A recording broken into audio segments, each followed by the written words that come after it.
Good evening, everybody, and welcome to another episode of Sunday Night Live with me, Jonny Lipsham, here at jonnylipshamstudios.co.uk. I hope you've had a wonderful week.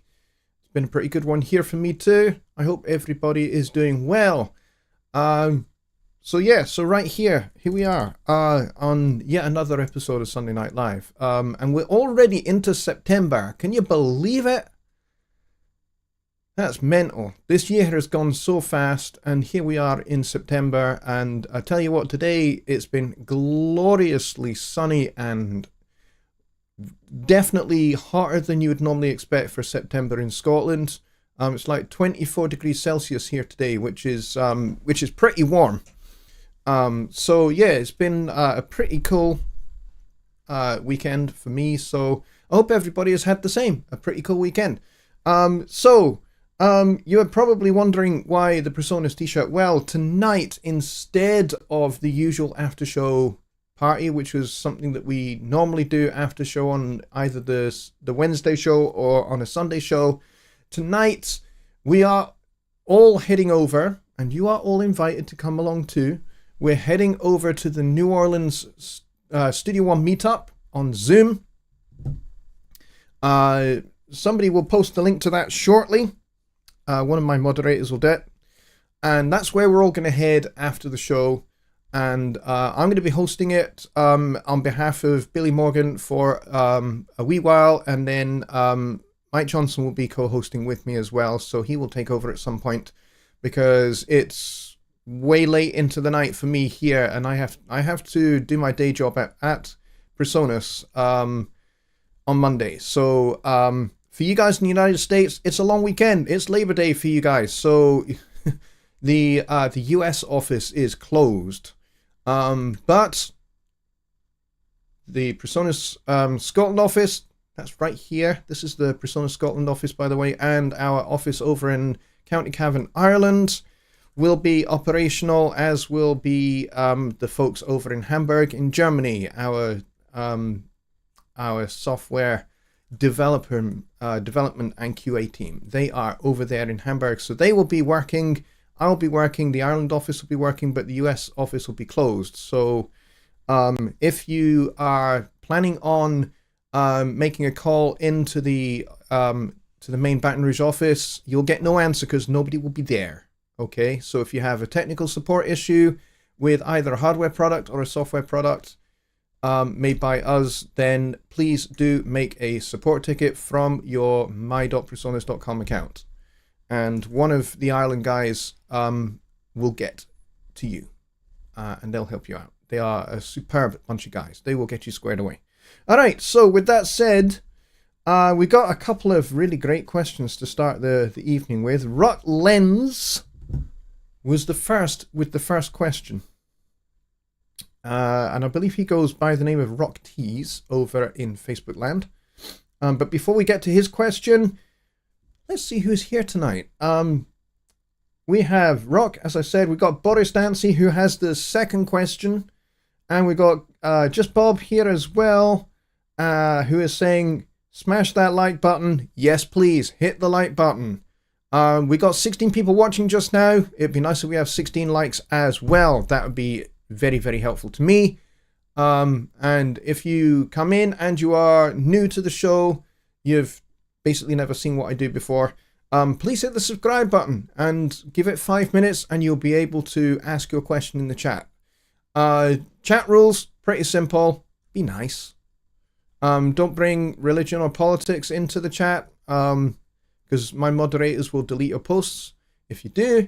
If you want to ask me a question, because that's what this show is all about, is your Studio One questions, then please type at Jonny Lipsham Studios to start with. And, use the @ sign like on Twitter, at Jonny Lipsham Studios, and that will make my name show up in red, so I'll know that you've asked a question, and you're not just kind of chatting, and I don't overlook your question. Let's go back to people who are here. We've got Just Bob, we've got Kevin's Guitar Stories, we've got Paul Morgan, we've got Rich Cresswell, we've got Mike Johnson, we've got Kyle Trajuziak, we've got Ron Figura, and we got Ambient Dave as well. We got Low Ends, and we have The W5 family are here, which is awesome. And I think that is it so far. So I know we would normally have more people than 16. We normally have about 25 or 30 people here. But I get it. It's Labor Day, so some of you that would normally be here might be watching this on replay because you are off for Labor Day and hanging out with family. And yeah. So, all right, let's get to those questions. We got Keith Salisbury here as well, which is awesome. Welcome. Glad you're here, Keith. Let's go take a look at that first question. And Rock says, I've been asked if it is possible to show the arranger view using Studio One remote. Can this be done? It most certainly can. I'm going to show you how you can do that. Let me just open a song that I've got open already. So that my Studio One remote will show it, and then I can show you it. Now, I am using the iPad Pro to show you this. So hopefully you can see it. But if I not bump into the mic, and if I hold this up, move it this way a little bit. There you go. So at the top there, above the mixer channels, you can see that is the arranger track. If I move it this way a bit. Oh gosh, this is so hard to do. So if I move it left, it goes right on my other screen. But that's the arranger track at the top. So if I was to hit play,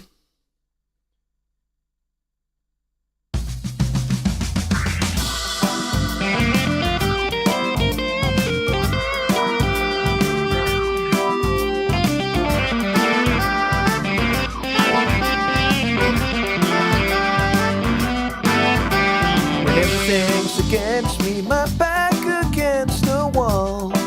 all right, you can see the arranger track scrolling across the top here. And then if you want to kind of select a certain section, you can just click on this little guy here next to the timer at the bottom. There is a little marker button here. If you tap on that, it brings up all the sections in the song, and then you can basically tap on it and then hit play. Hanging tough, and I'm never falling back. Do or die, gonna And it goes straight to the next section.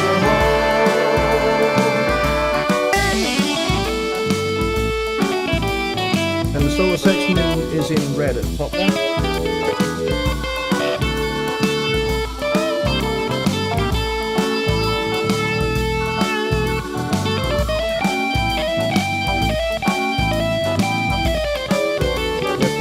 The intro.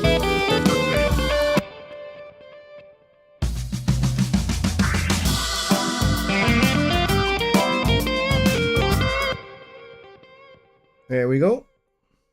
So yes, the answer is yes, you definitely can see it in the show in the song page.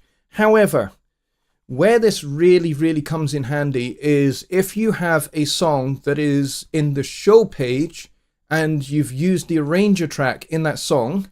When you send that song to the show page, it sends the arranger track with it, right? And so what happens in the arranger track is you get this nice little perform button at the bottom corner of the screen. I don't have a show open to show you, but you get this little perform button here. And there's a whole page with each of the sections of the song's arranger track blocks as big buttons on the screen. And you can basically tap them, you can decide to loop them, or you can set it so that it skips on to the next thing after 1 bar or 2 bars or whatever. You can do all of that from the Studio One remote right now. And it's just recently been updated to version 1.7.1. So make sure you have the latest version of that and also the latest version of Studio One Professional, and you're good to go. So if you've got Studio One 6.2.1, I can't get my numbers in the right order, and you've got 1.7.1 of the Studio One remote, then you're good to go. You will see all of these things in it. Now, there is one small caveat. If you're using the Studio One remote on a phone like this one, you're not going to see the arranger track along the top because of screen real estate. Basically, it's too tiny. even if you put it landscape like this, it's still very, very hard to see it. So basically you don't get to see it. However, that little marker button that I showed you at the bottom of the screen, you will see that. So you can still select different sections of the song using a mobile phone to do it, and it'll still work. You just don't see it scrolling along the top of the screen. But other than that, it works. It works like a charm. I use it quite a bit, especially if I'm recording. Now, speaking of recording, let's say I want to redo this vocal. Now, I'm happy with this vocal for this song, but let's say I want to redo it. Now, I've got the lyrics in the lyric track on this song in Studio One. I'm staying on this camera view, so basically you can see this screen. If I go to Studio One, I'm going to be in the corner, and it's going to be really, really hard for you to see because I'm like micro view in the corner. So we'll stay on this view for a few more minutes. But let's say I decide I want to re-record or punch in, or let's say I don't like my vocal performance on the chorus or something like that. Now, I normally set up towards the back of my room, basically where my bass guitar is, and I put my mic there. And then I use this guy, and I use the lyrics track to help me with the lyrics, so I'm not like concentrating on paper. So if I press the letter L here, you now see that we have the lyrics on the big display here. So I can put this on a music stand, and then you'll be able to see the lyrics. And of course, I've still got access to my marker thing here at the bottom. So I can say, okay, what I really want to do is I really want to do the chorus again. And look at that. It has jumped down to exactly where I need to be in the lyrics. I've not had to scroll. It does that automatically. So then let's hit play. And you can see the lyrics.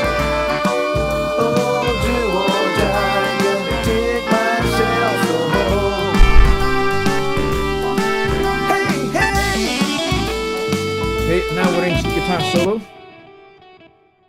But if I go to chorus 1, do or die, gonna take myself home. Oh, do or die, gonna take myself home.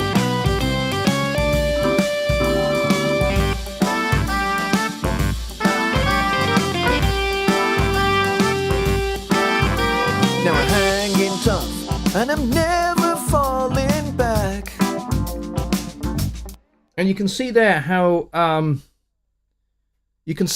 it basically goes blue when you're on a line, and then the line to come is white, and then the lines that have been done already, they just get grayed out, so you know basically where you are. A little bit like karaoke style.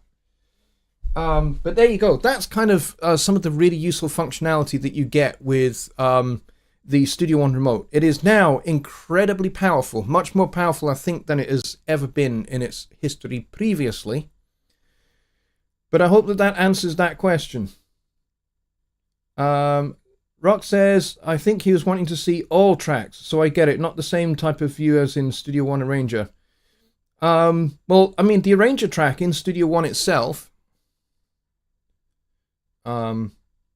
is just up at the top of the screen. You can inspect it if you kind of click on the Arranger and then you open it in the inspector, and you've got it on the panels on the side. But if you are in the show page, then you will see each one of these blocks here, which is each one of these blocks here, as a large button in the show page on its own. So basically the screen will have all the buttons for each of the blocks for the Arranger track. But you only get that in the show page. You don't get that when you're using the song page in the Studio One remote. Basically, in the song page, it is as it is here, basically the same. So this is with the mixer view, with the Arranger track. I close the inspector, and this is basically the same view as we have over here. It's exactly the same view.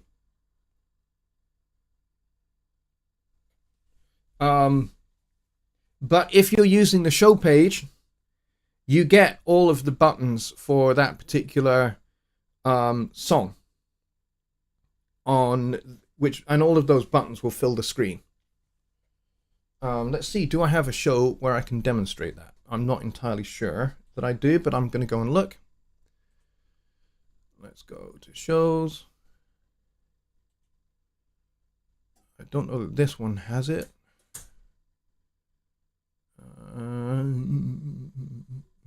No, this one does not have it. Close that one. And we'll go back and we'll see if I can find another one. Excuse me, I still have a cold. Let's see, is it this one?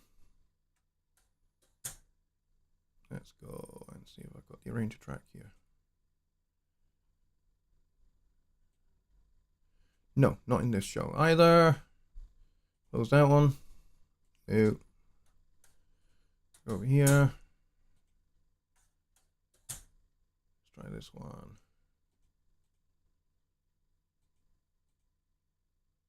Yeah. Okay, it looks like I don't have a show that shows this. I thought I did have. I thought I had a show.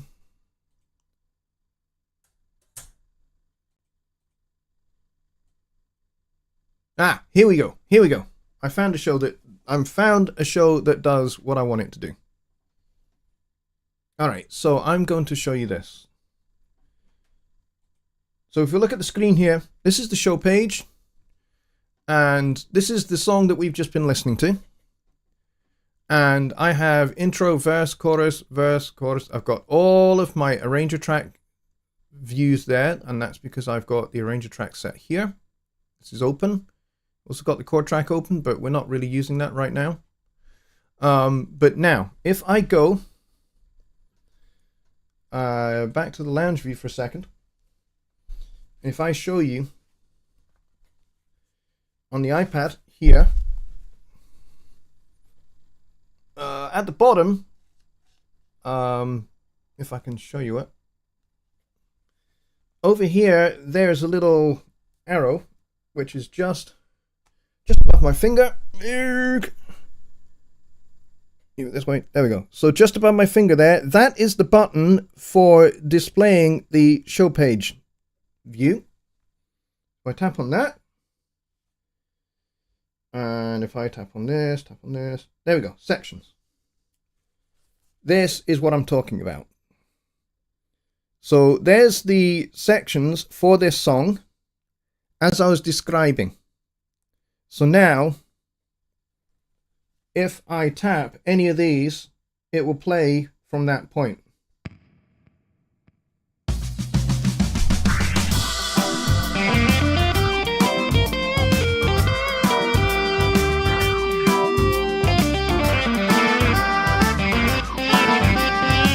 Things against me, my back against the wall. Do or die, gonna dig myself. So you just basically tap any of these sections. Oh, do or die, gonna do things against me, my back against the wall. And it'll go to the next section of the song.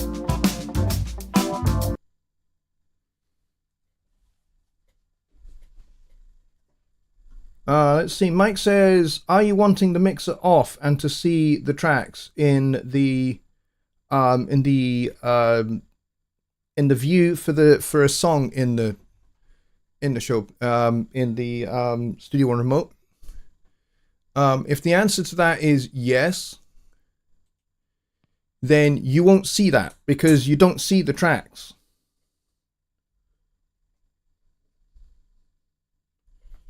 Okay, you don't actually see the tracks.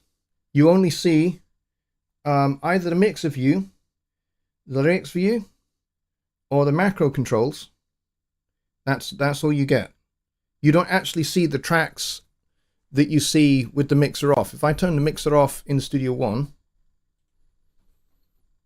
okay, if I turn the mixer off, so you just see the tracks, you won't see this in the Studio One remote. because it has never been a thing in Studio One Remote. The reason being is because the Studio One Remote is just a remote controller. It's not an editor. It's not like an iPad version of Studio One or an Android version of Studio One or anything like that. It's not actually Studio One. It is a remote control for Studio One. That's what the Studio One Remote is. It's a remote control application. It's not actually a scaled down small version of Studio One that you link to Studio One on your computer. Okay? I hope that that's understood. You cannot do recording or editing or anything like that in the Studio One Remote. You can mix on it though. And you can use it. You can use the lyric screen to help you record a vocal, for example. With the chord track, you can view the chord track as well on the Studio One Remote, so that, you know, if you're recording a guitar, for example, and you want your guitarist to basically see the chord changes in the chord display, you can get that on the Studio One Remote, but you can't like edit events or anything like that. But you can mix because you've got the mixer there. So you can add inserts, you can set up sends, you can set up buses, you can change the faders, you can do all those kind of things in the Studio One Remote, but it's not actually Studio One. It's just a remote control for Studio One. So I hope that you understand that. He says, that answers his question. No full track view. There you go. Okay, that's cool. So that answers that. All right, so let's go up to the second question. This was Boris's question, so I'm going to go back over here. He says, which is the preferred / best practice for using a preamp at the interface level before signal hits the door, or post at the insert level? Okay, first of all, we need to kind of define what a preamp is. Well, first of all, it contains the word pre, which means before. Okay? So it is an amplifier that amplifies the signal before it gets recorded. Okay? So typically what you would do is you would plug your instrument, your line level instrument, or your vocal microphone, or your microphone capturing any other source into the preamp, and then the output of the preamp would then go into the interface, or whatever it is that you're using to get the signal into the computer, mostly an interface these days, or something like a Studio Live Series 3 mixer, which is also an interface. That's how you would do it. Most interfaces have preamps on board. Pretty much every interface these days has preamps on board. All of the PreSonus ones have Xmax preamps on every channel. And that goes for any of the interfaces. That also goes for the Studio Live mixers as well. Most other interfaces also have preamps built in. So technically you don't need a preamp anymore. However, if you're using something like a Shure SM7B microphone, the signal on those microphones is very, very weak. It's very, very low. And so you need to use something like a cloud lifter, which is like a preamp, to gain the signal up before you put it into the interface. And there are some other microphones where you need to use a preamp before you go into the interface. Like, I think the Fathead is a microphone that springs to mind, where you do need a preamp before you go into the interface. And so, yeah, and there are some ribbon mics that also need a preamp. So there are some microphones where you do need a preamp. But it's called a preamp because it's pre going in, okay? You don't use a preamp after the fact, because that's just not a thing that you do. A preamp goes before. So, for example, if I'm going to record my bass direct, I might plug my bass into a DI box, and then the output of the DI box into an interface. The reason being is I want to make sure that I've got the cleanest possible signal going into my interface. I could plug in direct, just plug my cable So the output from the bass goes directly into my Studio 1824C. I could certainly do that, and I have done that. But sometimes I might want to use my DI box. Some DI boxes actually provide a little bit of color and a little bit of saturation. Some of them do. Most of them don't. Most of them are completely transparent, but some aren't. Some DI boxes will do something to the sound. They will color the sound a little bit before it goes into the interface. You can, of course, go preamp into an EQ, into a compressor, and then into your interface. So basically you're doing some EQ and some compression on the way in. That's actually a great option when you're recording vocals. That's actually what I have historically done for many, many years, is I would go through an EQ and a compressor on the way in before it hits the interface. So I would set those up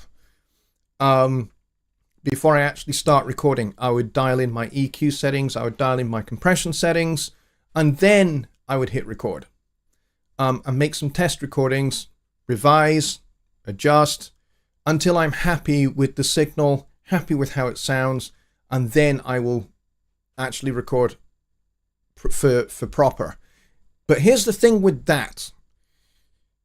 Whatever you have for your EQ and your compressor settings is what is going to get recorded. It will get printed to the track.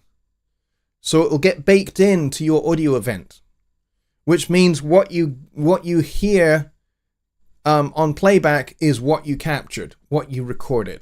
So that includes your EQ and your compression settings. So if those aren't correct, you can't adjust those at the event level. You have to record again. That's one of the downsides. So if you find on playback, you go, you know what? It's pumping a wee bit. I can hear the audio pumping a bit. Maybe I've got the attack set too fast, or maybe I've got the threshold set too high. Maybe I've got it set 4:1. Maybe I need to back it off to 3:1 or 2:1. You can't change that after the fact. So you have to record again. You have to make those changes, test those changes, and then go and record. So those are the downsides of doing all of that. The upside is less mixing to do and less plugins involved, which means your CPU is not getting touched at all because the signal is being processed before it gets to the computer. So it's going to save on CPU and RAM processing, which is always a plus point. So that, I hope, answers the question about preamps. Preamps go before you go into your interface. And as I said, most interfaces have preamps on board. And by the way, don't be fooled into thinking, hey, because there's a preamp on board, it's going to be a cheap preamp. No. And actually, even if they are, let me tell you this. Cheap preamps aren't actually a bad thing anymore. A few years ago, 25 years ago, yeah, cheap preamps sounded awful. And it was well worth getting a proper, expensive sounding preamp that you plug everything into first before you plug the outputs of those into the interface. So you're basically taking the interface's preamps out of the equation. Because 25 years ago, they were pretty awful. Now they're not. So the built-in preamps on interfaces, for the most part, I would say 98, 99% of preamps on interfaces are really, really good. So you're not going to be worried about cheap sounding preamps at the end of the day anymore. You know, I mean, even the new PreSonus Audio Box Go, you know, the tiny little credit card size 2-channel version of our audio box, it has the same preamps as the original audio box, which means it's going to sound good. Even if it is tiny, it's still going to sound good. And you know, you can literally take a microphone and a little desktop stand, plug that into your audio box Go, plug that into your laptop, and you can make a record on a frickin' train. Apart from the fact that you'll get all the ambient sounds of the train, but you might want that. But you can do that. You can record anywhere in the world. You could take your car, park it up by the beach and record. And make a record with the ambient sounds of the waves lapping the shore. And make a record. A few years ago, 25, 30 years ago, you couldn't do that. But now you can. Because audio interfaces have got really terrific preamps. So I hope that answers the question. But it's a good one, Boris. Don't get me wrong. I think that's a good question. Ambient Dave is here, which is cool. Awesome. Good to see you. He says we're expecting 30 degrees plus yes, you're down in London, so you will definitely be getting 30, 35 degrees next week. Up here in Scotland, it will get close to that, but not quite the same thing. Kevin says, why would I lose my record/monitor buttons on all audio tracks in the track view? That is likely because of this. Let me show you. If you click on this button here, now they're gone. All right. If you have pressed A on your computer keyboard, or you have clicked on this little squiggly sign here, then you will lose those. Solution, press A and you get them back. Press A again, they go. Okay, so that's likely what you've done. You've just gone into this automation view. And you cannot record when you are in automation mode. Okay, the two are completely different modes in Studio One. So the thing to do is, if you see that all of these are blanked out, you are in automation mode. And the simple solution is press A and it'll go and you'll get them back again. So hopefully that answers that question too. Let's see, let's go down, see if we've got any more questions. Can you display it without the mixer? What in the hang on. Close that. Can you close the mixer? Yes. You just tap one of these other buttons. So you can go into these. These are basically the macro controls. So like, for example, if you are working on anything in Studio One and you want to have all of your macros at the touch of a button, literally touch of a button, then this is where this is really handy. Because you can turn the click on just by tapping on the word click here. Let's go back over to Studio One so you can see what's happening. So if I press click, then the metronome will light up.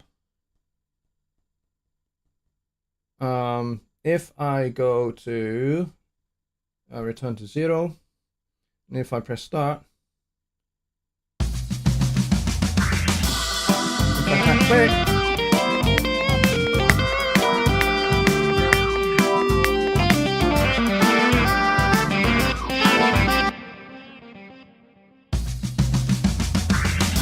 so the macro controls are really, really powerful. You've got ones for transport, you've got view consoles, you've got view buttons here, like if I want to open the inspector. There we go, there's the inspector. There's the edit view, but there's nothing selected right now, so I turn that off. I can open the mixer, I can open the browser, I can close the browser. I can show instruments. I can show the effects tab. I can show the pool. Let's see, I can zoom full. I can zoom in vertical. I can zoom out. I can open Scratchpad if I want to.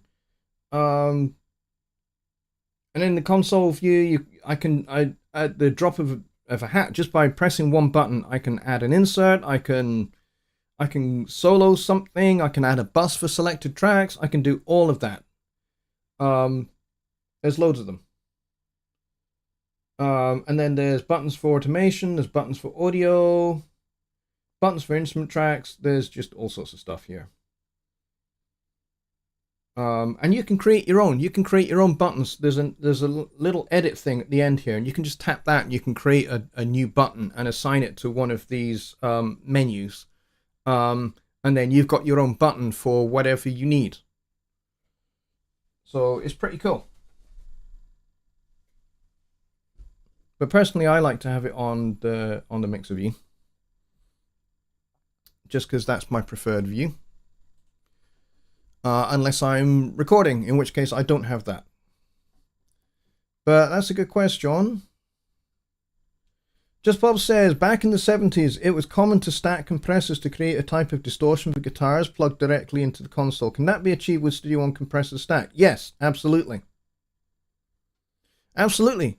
And I've done that on my vocal bus here, actually. I've got 2 fat channels. So if I show you this one is the FET comp, the kind of 1176 style compressor.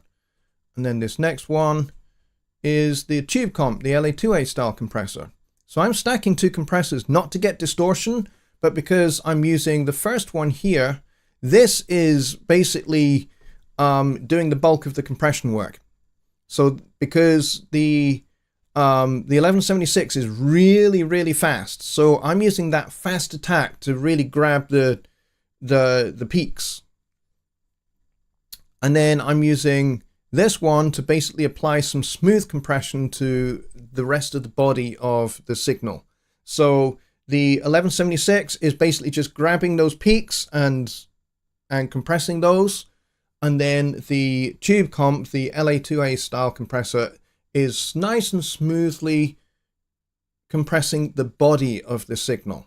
And that basically provides you with a really solid upfront vocal that has a real even dynamic range, but doesn't sound like it's being heavily compressed. Basically, these 2 compressors are doing maybe only about 3 dB of compression, 3 to 4 dB compression each. So it doesn't sound like a compressor is doing 8 dB of compression, because I've got 2 compressors, 2 different types of compressors doing 2 different things, but they are doing the same amount of compression. So I do that as a standard practice. I've done that for decades, stacking compressors in series. And so yes, you can totally do that.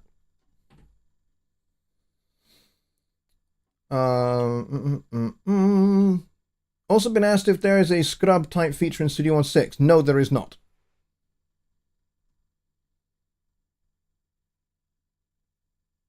There is not. Paul Morgan says, I don't understand why you're on version 7. I'm not on version 7. I'm on Studio One 6.2.1, the same as you. It's exactly the same build as you guys are running. I would never, ever, ever show any future build, because I would get fired if I did that. Let's see. Bobby Booth is asking what type of tablet that is. That is the iPad Pro. The iPad Pro, and I think it's one of the bigger ones. It's like, I think it's 12 inches, I think. Something like that. But yeah, it's pretty big. I'm not really an Apple guy. I never really have been an Apple guy, but you know, it's the nature of the job. I have to support Macs, so I have a Mac just out of shot here, and I have the iPad Pro. I also have another iPad. This one here. This one's actually run out of batteries, but this is not the iPad Pro. This is running a different build of iOS to the iPad Pro. The iPad Pro is running the current build, and this one is running a little bit of an old build, and it's also running an older build of Notion as well. But yeah, so that's that. And I have up on the shelf there, I have an even older iPad. But yeah, so I have to have these, and I also have one of these as well, the Apple Pencil. This is great for writing notation into Notion, by the way, on the iPad Pro. Very, very cool. Because you can literally write with your own scrolled handwriting, which Notion does struggle with my handwriting, because my handwriting is not very neat, and it kind of goes, what have you just read? And it just kind of erases it. And then, so I've actually learned how to write with neater handwriting, so that the iPad understands what I have written, and it goes, you wanted a dotted quarter note on C# above middle C, no problem, and it enters it, and it makes it nice and neat, which is cool. Cal says a lot of studios did that, the same thing with hardware compressors. Yep, absolutely. Yeah, and to be honest, that's what I always used to do. Just Bob says, didn't know that was modeled after the 1176. Those were the compressors used to do that. Interesting. You can buy a foot pedal called 1176 to come close to that sound. Yeah, I had heard there's a guitar pedal that kind of emulates the 1176. But yeah, that's exactly what I used to do whenever I recorded vocals way back in the day, in the 80s and early 90s. I worked in a studio called Sentinel Sound. And we had two studios. One had an SSL 4000, the E console, and the other studio, Studio 2, had a Neve console. I don't recall the model of the Neve console that we had there, but the one that I worked on was the SSL, and actually that's where I learned how to mix. I learned how to record in that studio using a Studio tape machine and the SSL, and we had an Atari ST computer as well that had Cubase version 1, and we ran that into the analog setup as well. So we were kind of hybrid, which is cool. Ambient Dave says, I never had neat handwriting as a left-hander. Yeah, I'm a left-hander as well. Let's see. Kevin says, awesome, I'll try it. Yeah, that should resolve your problem. If you are seeing that happening, then it's most likely that you've either accidentally clicked on this guy or you've pressed A on your computer keyboard at some point accidentally, and it's put you into automation mode, which you don't want to be in, because now you can't arm a track and you can't record, and you also can't mute or solo a track. So, well, you can actually solo a track. There you go. You can still solo it, you can still mute it, but no record or monitor buttons. Recording is disabled when you're in that mode. So I hope that helps. Is there a way to lock a fader or several faders to alleviate accidental movement? You can't lock. You can lock tracks, but you can't lock faders. However, you can undo anything that you did. If you accidentally moved a fader, let's say, for example, I'm mousing over here and I accidentally do that, and I accidentally do that, and I accidentally do that a little bit, and I accidentally do that a little bit. Now my mix is out of whack. Oh no, what am I going to do? I'm going to go edit, and I'm going to go history. And now you can see that these have appeared here. So I can see that I have set these volumes. Well, I didn't really mean to do it, but I've dragged that blue bottom up. See what's happening to the mixer there? It undoes those events. Okay, so I have now restored my mix to where it should be. And at that point, having restored everything, I now go save. And now my song is saved, and we're good. So no, there is no way to lock a fader or several faders to alleviate accidental movement. You just gotta be careful. Basically, you just gotta be careful when you're moving your mouse. I mean, I know a lot of people, their workflow is to move as fast as possible. They just want to go, gotta get it done. You know, I'm charging by the hour here, I've got to get it done. And they move everything. They move as fast as they possibly can. You know what I was always taught when I started my career in the music business? I was always taught more haste, less speed. If you rush, if you go too fast, you will make mistakes. You will do things that you don't mean to do that are careless and can get you into trouble. So, whilst you want to do things fast and you want to get the thing finished, you want to get it sent off to your client or whatever scenario you're in, or you're up against a deadline because you want to get your own record up onto Bandcamp, ready to sell to your fan base, relax. Just slow down a beat or two. Don't be so fast at, how you're moving and, I got to do this, got to do that, got to get this fader button, got to do that. You're going to move things that you don't want to move. You're going to make mistakes that you wish you hadn't made. So slow down a beat or two, just a little bit. I'm not asking you to go into super slow motion mode. I'm just saying, just hold yourself back just a little bit. Allow yourself some thinking time. Allow yourself some clarity time so that you can make good, solid decisions and you can execute those decisions with precision, with accuracy. And yes, it might cost you a few more seconds, but in the long run, what costs a few more seconds can save you a lot of money and a lot of time in the long run. Because if you move so fast that you make careless mistakes and you send that mix off to your client and your client comes back saying, this needs to be changed, this needs to be changed, this needs to be changed, you've now got a change log list that you need to go through and fix for your client. That's going to take up more time. However, if when you're doing your first mix, if you took your time just that little bit more, in the long run that pays off, because then the client comes back and goes, you know what? This sounds great.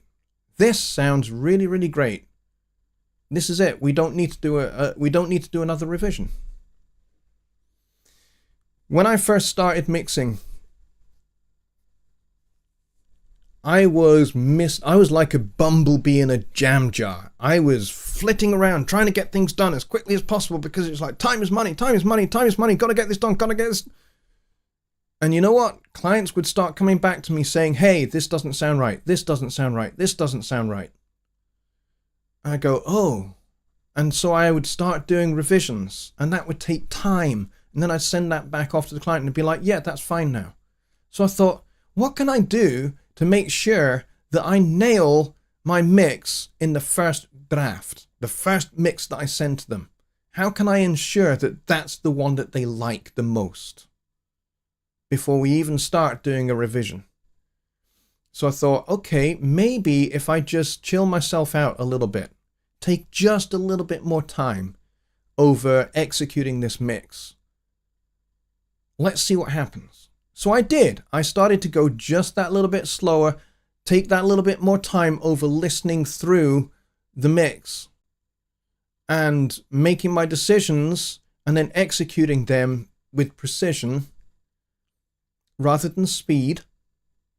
And then what I found was, when I sent that off to the first client I did using this new method, that client came back and said, that's it, that's the winner. I love it. It's great. Job done. Executed on the first mix. And I learned how to do that. And then going forward, that's been how my work goes. 96% of the time, I don't do mix revisions because I don't need to, because I do it on the first mix and they like it on the first mix. So Mike says the New Orleans meetup will start in 10 minutes. There we go. Thank you. Thanks for the reminder. There we go. All right. So we are going to cut this in about 3 minutes so that I've got time to go for a pee and get a fresh drink. And then we will head over to the New Orleans Studio One meetup. And that will be, instead of having my normal after show party, we'll go straight over there. I'm going to be hosting for the first wee bit, and then Mike Johnson is going to take over from me. And it should be good. It should be a great little meetup. All right, so unless there are any other questions, we will wrap it here. Just Bob says, time is money, but careful planning and pace is gold. Definitely.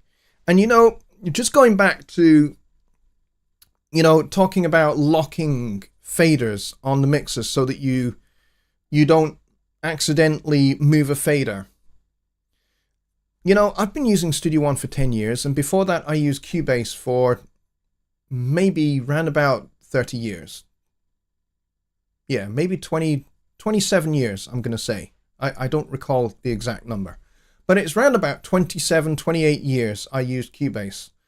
And you know what? I never, ever encountered a situation where I accidentally moved a fader.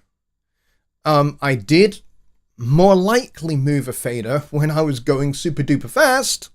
But once I started slowing myself down, this is, 10, 15 years ago, then no, I never encountered a situation where I ever accidentally moved a fader just by moving my mouse across the screen. By trying to, let's say I'm over here on this solo guitar and I've just done something in the Pro EQ and I've just maybe adjusted the panning slightly, and as I'm moving across, my finger's not on the mouse button, so nothing's going to respond to any input. All I'm doing is just tracking the mouse across. My finger's not on clicking anything. All right, so I've done this, I move across, now I want to go and adjust the horns bus. Now my finger is clicking on the fader and I'm ready to move it. So it looks like I'm moving a lot more slowly. It maybe takes me a few more seconds. But you know what? Seconds aren't... This is not a sprint. When you're doing a mix, it's not a sprint. You're not trying to win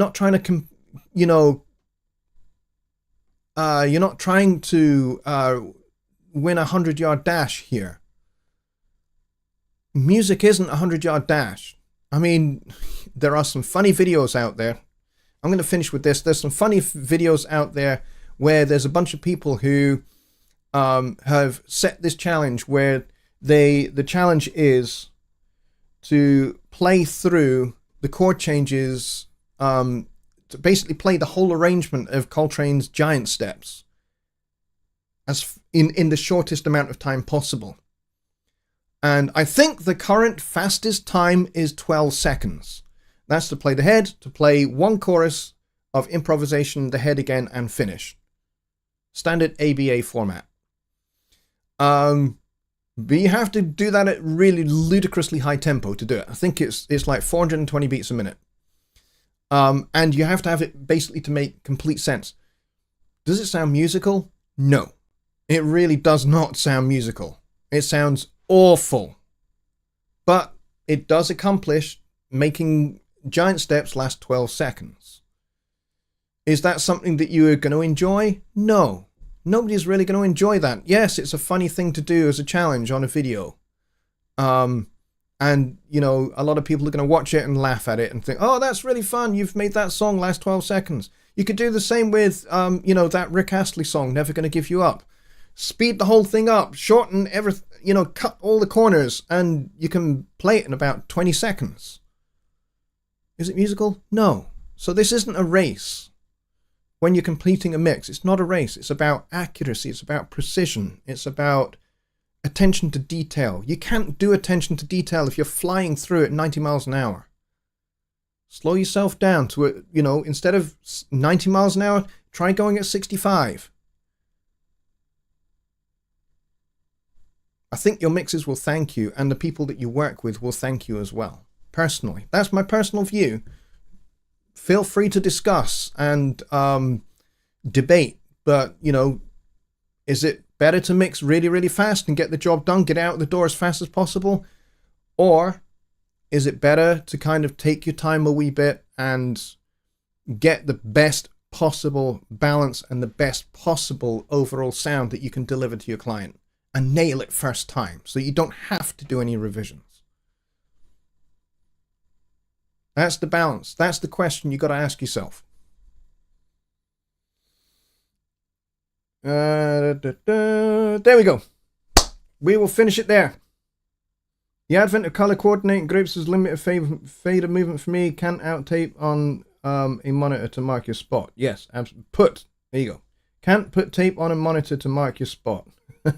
Spot on. All right, we'll finish it there, folks, and we'll head over to the New Orleans Studio One meetup. Thank you very much, everybody, for coming.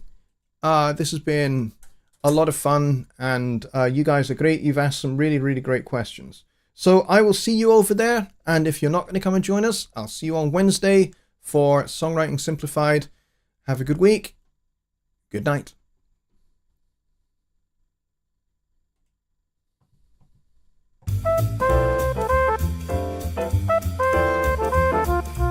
Whew, hot in here.